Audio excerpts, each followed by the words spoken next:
So, magandang umaga po. Hello, good morning.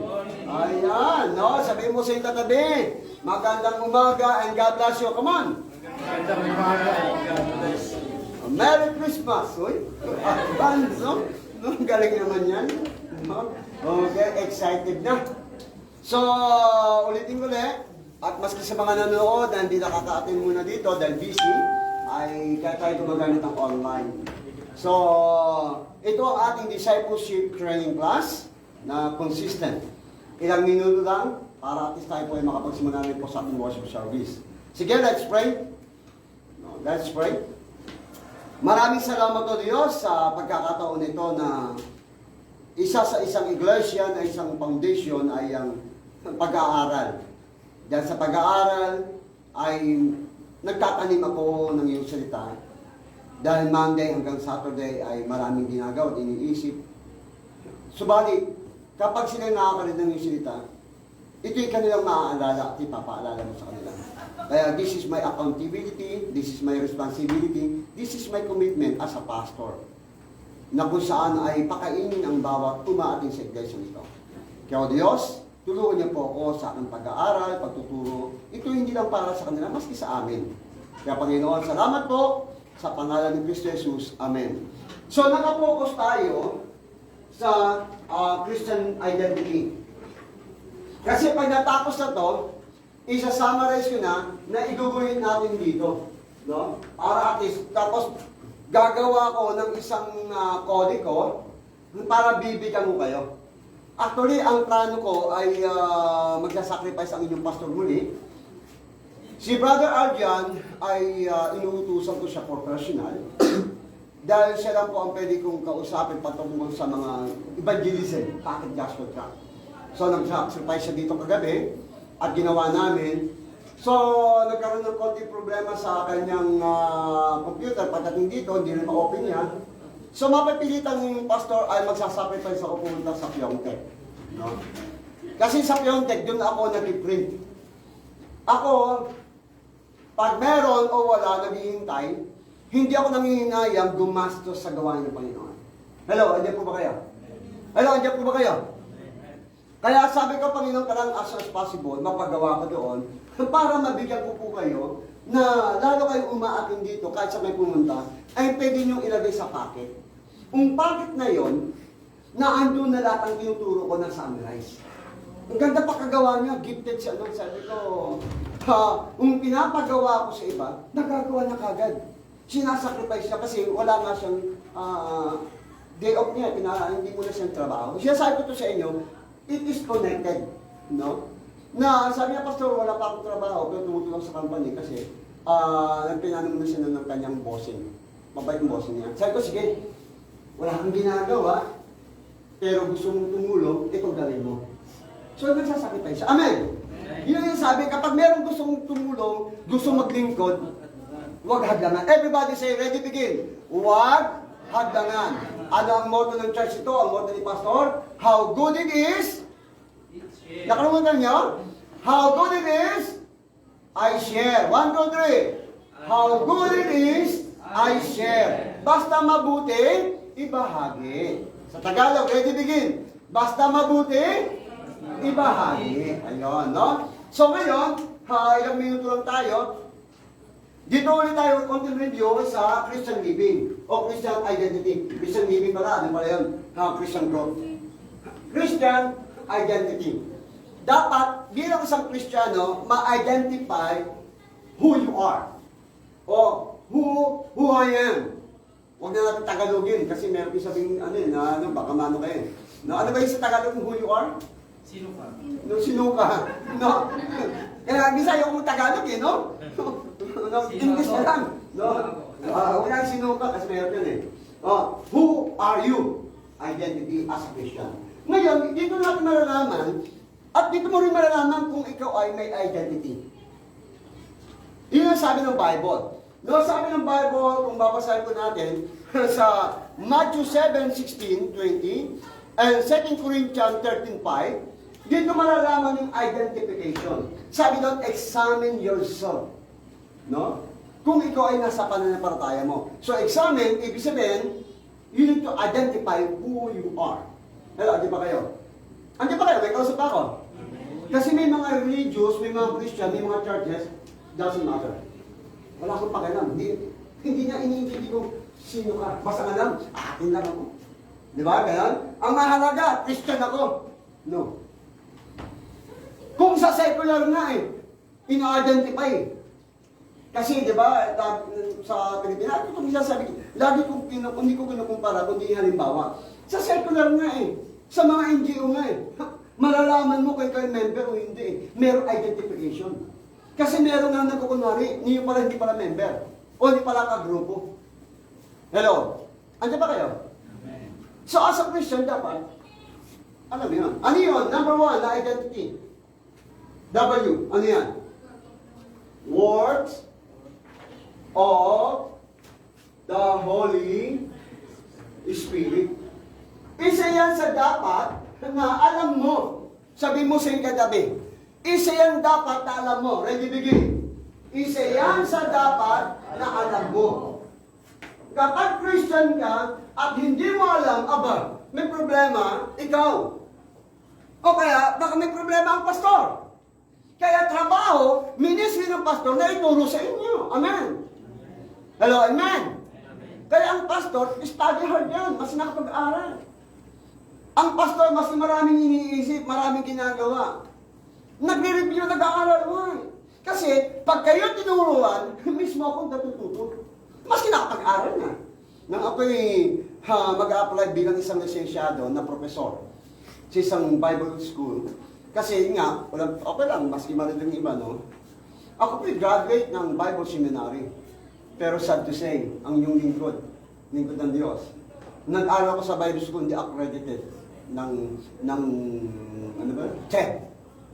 So, nag-apply ako sa isang Bible college, sa isang Bible school, tanggap ako. Nakita niya ako paano mag-lecture, may mga object lesson ako. Sabi sa akin, Pastor Arnel, can you submit your requirements para ikaw maging isang professor namin dito?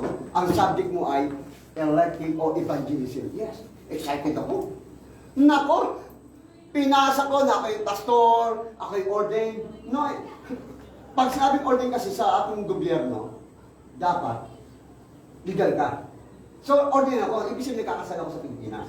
Hindi yung pastor-pastor, hindi lang ako pastor. No? Kaya, sinasabi ko to, para hindi dapat ano ako, para you know who is your pastor. Amen. Amen po ba? No? So, sa mga sita, nako, sinabmit ko. Sabi ng professor sa principal, nako, Pastor Arnel, you are qualified as a professor, but your requirements, document paper, disqualified 6. Kasi qualified ako yung paper ko, disqualified So, disqualified 6. Hindi daw ako registered sa TED. Ang aking pinag-aralan, society. Ngayon, kung wala akong Holy Spirit, di ba, madali ka magalit? Nagpagbulan mo, di ba? Nag-aral ka. Tama po ba? Di ba nisa tayo pag nagpagbulan mo, talagan mo? Tapos kung hindi mo alam na nasa Holy Spirit, pwede ka magalit. Bakit ganito? Ang nag-aral nag-ano ka, para ba't naman hindi? Kasi nasa puso ko talaga maging isang teacher. Professor. Alam niyo po ba, pagdating doon, sinabi doon, hindi ako matanggap. Mas sa PCU, alam mo yung PCU? Philippine Christian University, #1. Kasi ang laging heart ko ay evangelism or ethics or values. Nako, disqualified ako. Apply ako. Sabi sa akin, nako, pastor, graduate ka na lahat, kung maaari, alam mo na bayaran mo na lang. May license ka na as a professor. Kung tutusin, pwede ako magbayad na pala Kasi pag-aaralan mo, alam mo na rin Pero hinihingi ako ng 100,000 pesos para ako ay lisensyado. Sabi ko, pag-isipan ko pa mabuti, pero at least may nag-o-offer.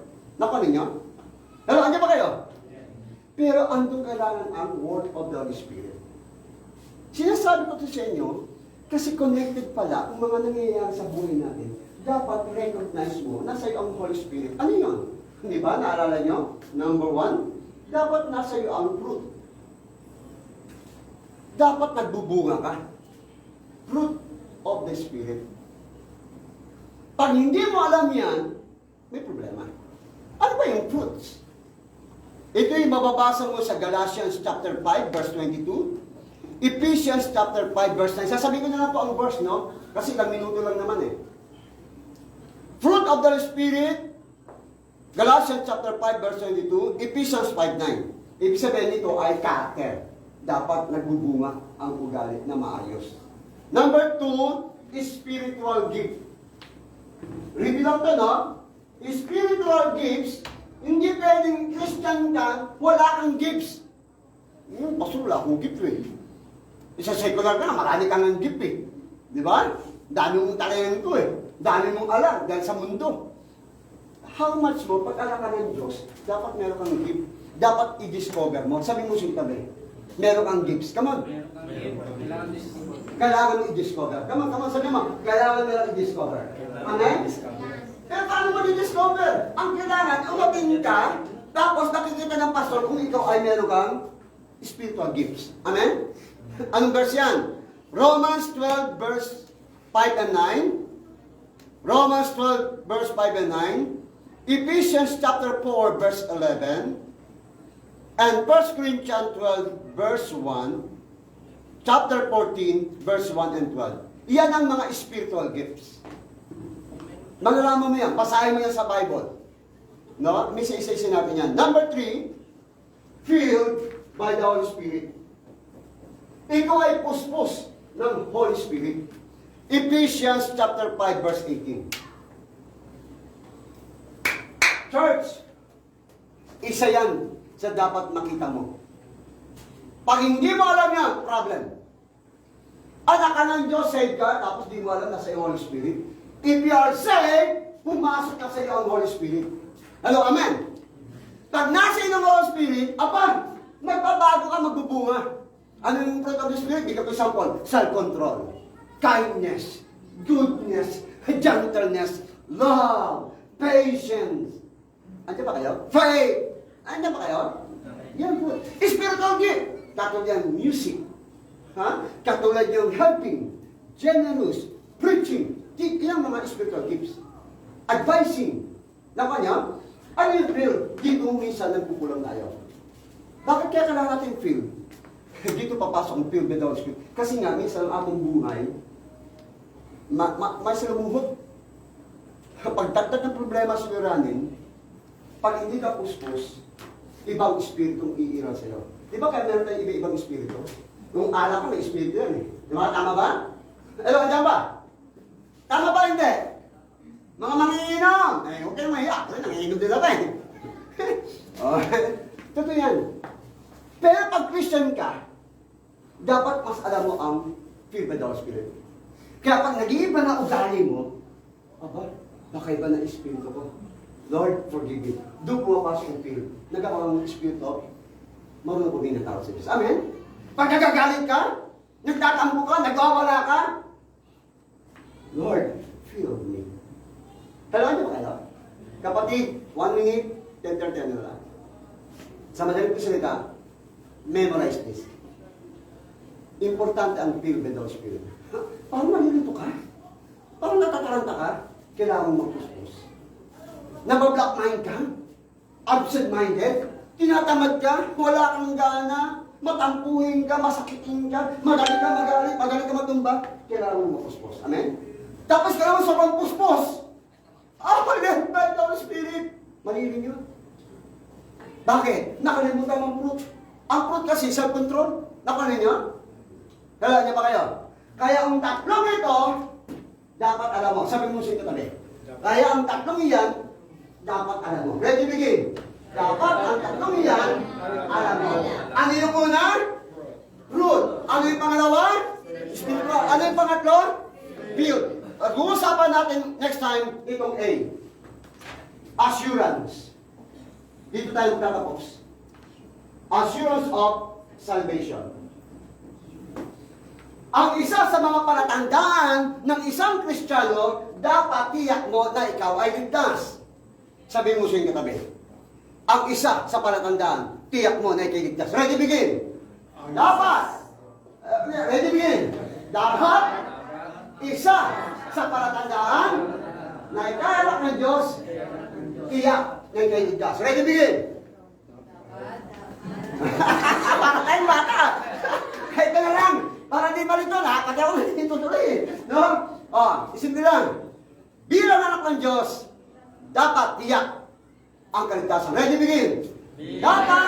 Ano ba?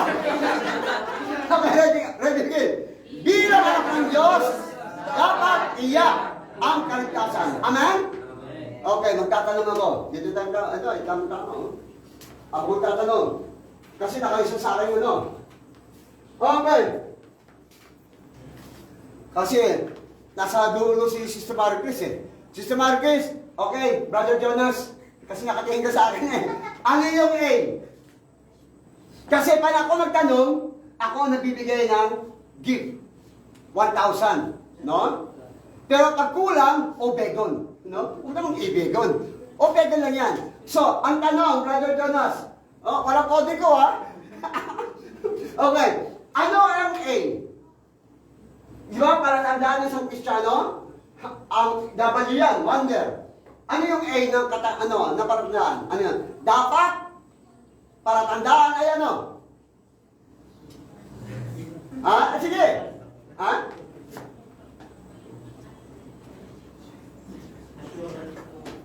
Yeah, konti na lang. Okay ko na. Isa na lang. Assurance of ano? Huwag mo ano ha? Walang sasabi. Ano na? Ayaw pala pag naman kayo yan. Obeko, naging tunon. List 2, ha? List 2. Okay, no? So, okay, mga kapatid. At susunod tayo magtatanong. Let's pray. Maraming salamat o Diyos sa pagkakataong ito. Ginagawa namin to sapagkat ito po ay ito isang kaligayahan at kagalakan na matuto kami. Ginagawa ko to ay para at least kahit saan pumunta at may tanong, kayang sagutin. It is biblical principle. Lalo na anak mo kami, naglilingkod kami. Mas maganda yung naglilingkod at anak mo na, meron pang alam na salita ng Diyos. Knowledge of the truth. Lord, ihanda mo po ang bawat isa para sa worship service. Lord, tulungan mo po sa computer, Brother Jonas at si Brother Marjon. At yung pang mga kasama doon. Ang mga song leader, tulungan niyo po, Panginoon. At ang mga kami nandito. Lahat ng bagay pinagkakatawalan sa iyo. Puspusin mo ng Espiritu Santo and fruit of the Spirit at umira ng spiritual gift sa amin. In Jesus' name pray. Amen. Okay. Bigyan mo kayo ng 5 minutes o basta ganyan. Madali lang yan kasi hindi tayo masyadong tatagal. Okay, break time. Chika-chika, pwede mag-toilet na, magbayaran na, magbentahan na, mag-call center. No? Bahala kayo. No? Mamaya, pag kompleto ng song leader, magsisimula na tayo. Okay, thank you for watching, Brother J. Lord. We miss you. Yan, sabi ni Brother J. Lord, happy Sunday. Thank you for watching. Mamaya, worship service tayo. Sa lahat ng manunood, lagi nakantabay sa 2 million view. God bless you. Maya po ulit.